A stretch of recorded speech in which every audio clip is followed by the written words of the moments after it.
여러분, 안녕하세요. 오늘은 인연에 대해 말씀드리겠습니다. 인연에는 선천적 인연과 후천적 인연이 있습니다. 선천적 인연은 악연으로 돌변하면 서로의 가슴을 아프게 하는데 이는 과거에 악연으로 연결되어 있었기 때문입니다. 부모와 자식 간에는 가장 큰 빚관계로 부모는 자식이 성장할 수 있도록 환경을 주고 옳고 그름을 찾게 해주어야 합니다. 인연은 만들어지는 것으로 노력한 만큼 좋은 인연을 만날 수 있습니다. 인연을 만나면 겸손하게 상대의 말을 끝까지 들어주어야 하고 내 모순을 찾아 고쳐나가야 합니다. 큰 인연을 만났을 때도 겸손하고 의논하는 자세가 필요합니다. 인연을 이끌 때는 상대의 유형을 파악해야 합니다. 40%는 자기 문제를 털어놓고 도움을 청하니 잘 들어주고 가르쳐 주어야 하고 30%는 서로 존중하며 나누어야 합니다. 위의 30%에게는 겸손하되 그들 앞에서 모범을 보여 스스로 배우게 해야 합니다. 기도나 기복 대신 주어진 인연을 바르게 대하고 모순을 찾아 고쳐나가며 힘든 사람들을 이끌어 주어야 합니다. 아직 실력이 부족해도 꾸준히 배우고 노력하면 됩니다. 인연은 서로 노력해야 맺어지고 유지됩니다. 30% 수준에서 만나 70%까지 노력해야 진정한 인연이 되는 것입니다. 인연의 등급도 있어서 농도에 따라 70%,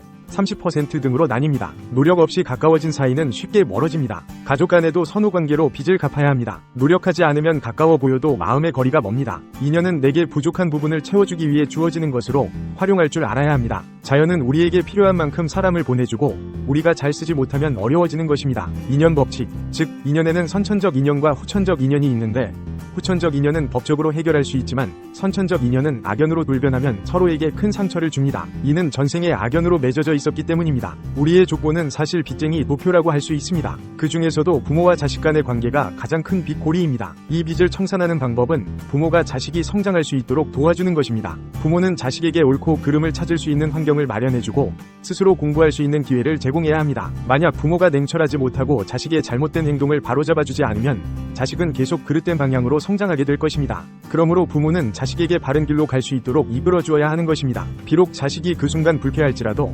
이것이 자식의 성장을 위한 것임을 알아야 합니다. 우리는 함께 노력하며 성장해 나가야 합니다. 선천적 인연이라고 해서 무조건 양보하고 맞춰주기만 해서는 안 됩니다. 오히려 그렇게 하면 상대방이 나에게 계속 위지하려 들 것입니다. 상대방 스스로 이겨낼 수 있도록 도와주는 것이 진정한 가정교육인 것입니다. 인연 분별과 선택, 노력한 만큼 좋은 인연을 만난다. 살아가면서 모든 것은 분별에 의해 좌우되는데 그 분별을 위해서는 먼저 인연에 대한 분별부터 해야 합니다. 그런데 이 인연법에 대한 분별이 쉽지 않습니다. 인연에는 만나서 노력하지 않아도 되는 인연도 있고 서로 노력해야 하는 인연도 있습니다. 우리가 노력한 만큼 좋은 인연을 만나게 되는 것입니다. 나쁜 인연이 온다는 것은 내가 그런 상황을 만들어 놓았기 때문입니다. 내가 방탕하고 노력하지 않으면 나쁜 인연이 오게 되어 있습니다. 하지만 좋은 생각을 하고 노력한다면 반드시 좋은 인연이 옵니다. 중요한 것은 내가 얼마나 노력했는가이지 뭔가를 이루었는가가 아닙니다. 내 못남을 고치기 위해 노력했다면 설령 그것을 고치지 못했더라도 노력한 만큼 좋은 인연이 주어지는 것입니다. 반면 노력하지 않고 남의 탓만 한다면 더 어려운 인연이 올 것입니다.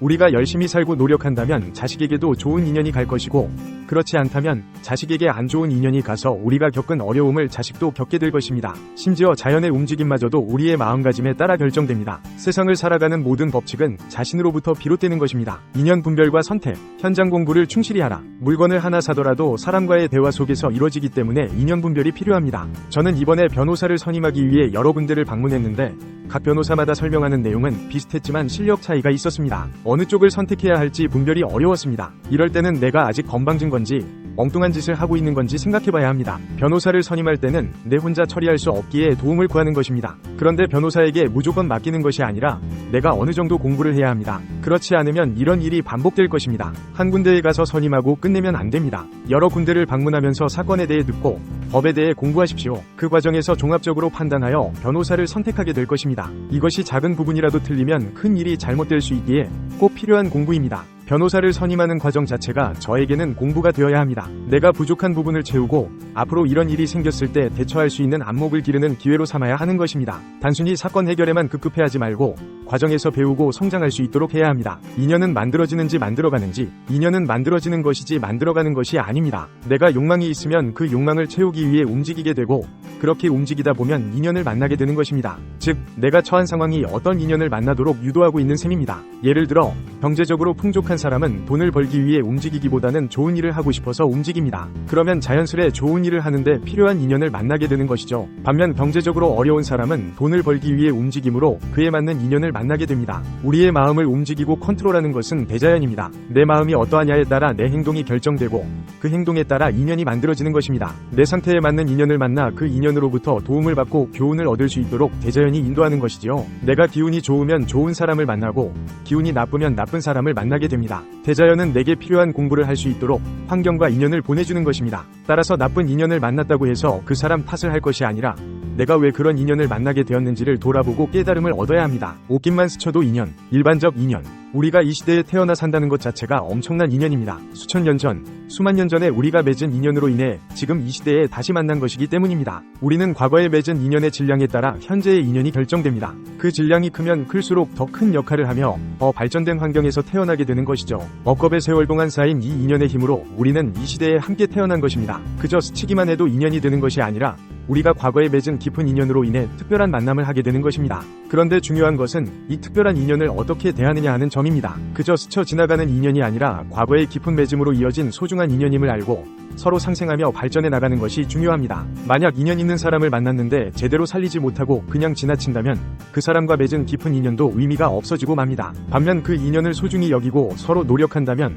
우리는 함께 성장하고 발전할 수 있을 것입니다. 옷깃만 스쳐도 인연, 이념이 통하는 인연이어야. 인연을 맺는 데 있어 가장 중요한 것은 이념입니다. 내 이념에 맞는 사람인지 서로의 이념이 통하는지가 인연을 유지하는 데 결정적인 역할을 합니다. 학창시절 친구처럼 오래도록 만날 수 있는 이유는 같은 공부를 하기 때문입니다. 하지만 사회에 나와 만난 인연은 오래가기 힘든데 그것은 서로 같은 일을 하지 않고 각자 다른 길을 가기 때문입니다. 진정한 친구가 되려면 단순히 함께 지내는 것 이상의 것이 필요합니다. 서로의 이념이 통해야 하고 그 이념을 향해 함께 노력해 나가야 합니다. 그저 학창시절에 친하게 지냈다고 해서 평생 친구가 되는 것은 아닙니다. 이념이 일치해야 한다는 말은 세상을 보는 관점, 인생관이 서로 맞아야 한다는 뜻입니다. 내가 세상을 어떤 시각으로 바라보고 무엇을 위해 살아가는지 상대방도 그와 비슷해야 인연이 오래갈 수 있습니다. 또 하나 중요한 것은 서로의 성장입니다. 한 사람은 발전을 위해 노력하는데 다른 사람은 그대로 머물러 있다면 인연을 유지하기 힘들어집니다. 항상 함께 노력하고 같은 방향으로 성장해 나가는 사이여야 인연도 깊어지는 법입니다. 인연 만남. 제 주위 사람들을 공부로 이끌려고 자주 만나다 보니